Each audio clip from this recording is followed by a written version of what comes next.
નમસ્કાર ખેડૂત મિત્રો, મારું નામ છે અલ્કેશ પટેલ અને આપણી યુટ્યુબ ચેનલ છે ખેતીની વાત મારું ગુજરાત. આપણી દુકાનનું નામ છે મિત્રો Hindustan Agro Seeds Kalavad, proper Kalavad, તાલુકો કાલાવડ, જિલ્લો જામનગર. વાર છે આજે રવિવાર, તારીખ છે આજે 12/1/2025. તો આજરોજ આપણે રજાનો દિવસ હોય છે એટલે જે છે એ ફિલ્ડ વિઝિટો નજીકમાં કરતા હોઈએ છીએ. તો એવી જ એક આજે ફિલ્ડની મુલાકાત આવ્યા છીએ કે જ્યાં છે ચણાના પાકનું વાવેતર છે. અત્યારે તમે આમ ઉપર જોશો નજીકથી તો તમને એવું દેખાશે કે ફ્લાવરિંગ આની અંદર ઘણું બધું છે, પુષ્કળ દેખાઈ રહ્યું છે.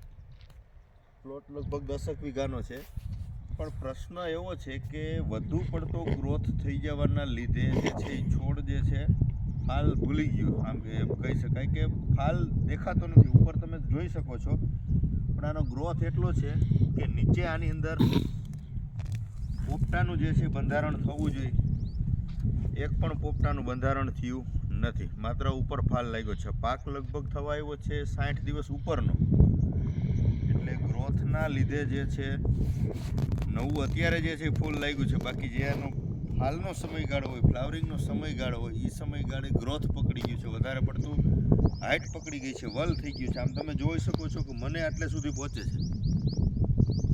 તો આમાં એકંદરે જોવા જઈએ તો આ પ્રશ્નના લીધે હવે જે છે એ નવો ફાલ લાગ્યો છે. બરાબર, તમે જોઈ શકો છો કે આની અંદર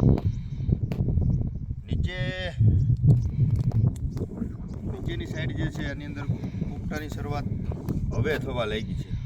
આગળનું પોપટાનું એક પણ પોપટાનું જે છે બંધારણ થયું નથી. શું કામ? એને જમીનમાં વધુ પડતા પોષક તત્વો હોય, ચોમાસા દરમિયાન વાપરેલા હોય, અથવા જે છે એ શિયાળુ પાયા ખાતરથી લગાડી અને ઉપર તમે જે છે 1-2 ડોઝ આપ્યા હોય તો વધુ પડતી માવજત ને વધુ પડતા પોષણના કારણે જે છે એ છોડનો ગ્રોથ વધારે થઈ જતો હોય છે. બીજા નંબરમાં કે તમારે ઉપરથી રોકવાની દવા તો આપણે મારતા જોઈએ છીએ, પણ જમીનની તાકાતના લીધે છોડ રોકાતો નથી, કંટ્રોલ થતો નથી. આની અંદર આપણે લગભગ 2 છંટકાવ તો રોકવાના મારેલા છે, એક કલ્ટર મારેલું છે, એક ચમત્કાર મારેલું છે. હવે જે છે એ ફ્લાવરિંગની દવા આપણે પલમ ગ્રો કરીને વપરાશ કરાવ્યો છે લગભગ 5-6 દિવસ પહેલાં.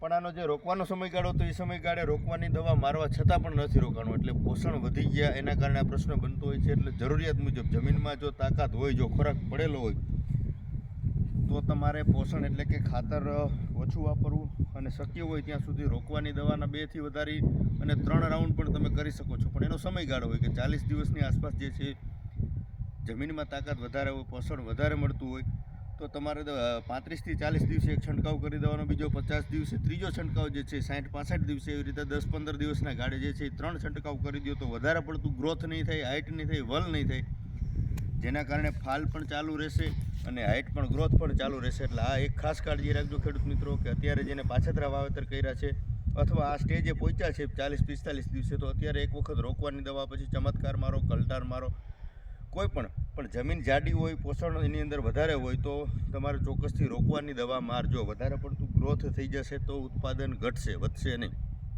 કેમ કે હવે આની અંદર જે ફાલ લાગ્યો છે એ હવે ખાલી આ એક જ ફાલ જે છે એ થશે. નીચેનું જે સમયગાળો જે વયો ગયો છે, જે 45-50 દિવસે ફાલ લાગી જવો જોઈએ, એ ફાલ આની અંદર લાગ્યો નથી, એટલે એ ઉત્પાદનમાં ચોક્કસથી આપણે ઘટાડો નોંધાય છે. એટલે ખાસ ખેડૂત મિત્રો ધ્યાન રાખજો કે વધારે પડતું હાઇટ ગ્રોથ ન થવા દેવાની ખાસ કાળજી રાખવી. રોકવાની દવા 2 નહીં, ભલે 3 વખત વાપરવી પડે, પણ માપસરનું વલ હશે તો ઉત્પાદન ચોક્કસથી સારું મળશે. વધારે પડતું હાઇટ અને ગ્રોથ થવાના કારણે ઉત્પાદનમાં ઘટાડો નોંધાશે. આ એક ખાસ કાળજી રાખજો. વિશેષ માહિતી માટે ચોક્કસથી આપણે વિડીયોમાં જોડાઈ રહેજો. ચેનલને સબસ્ક્રાઈબ કરજો, લાઇક કરજો અને બીજા ગ્રુપમાં શેર કરજો, જેથી કરીને ખેડૂત મિત્રોને અવનવી માહિતી જે છે એ તમારા સુધી પહોંચતી રહે. મિત્રો રજા આપશો મને. જય જવાન, જય